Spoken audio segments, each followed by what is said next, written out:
kasih. Sebagai keterangan Mas Tejoya Desa yang Teladan Sugeng Mersat Pak Dimas RT Ngambon Sokoco niki mat menonton maturun. Yo buat Mas Omek selamat mendengarkan yun.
Sumanding sliramu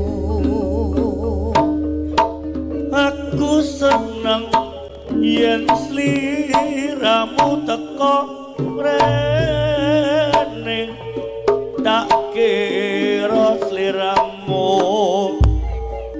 ora nanggapi jebulane layakku kok kateake aku seneng ketemu ning papan kene saiki priye lah piye to kuwi dadi kasemanmu apa isih panggah setya lan ganir tong mriki Patenono wae mas timbang aku pisah karo kowe lakatir tir tangis ngono panggonku kanggo tutup wangising atimu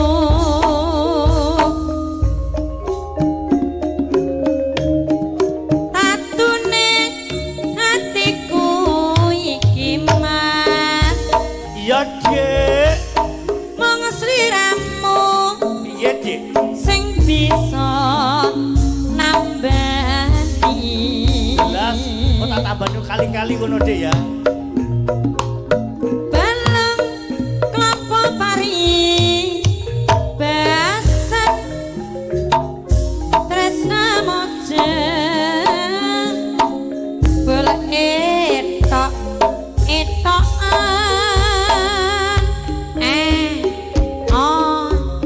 Tulungono aku iki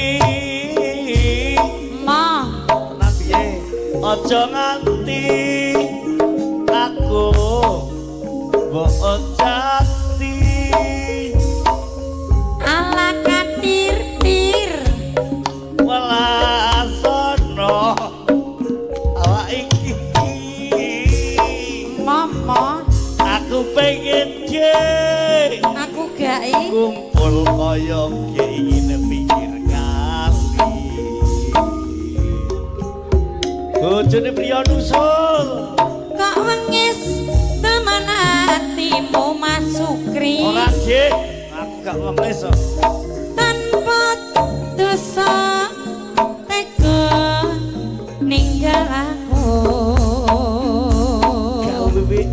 biasa. Oh, Cerit.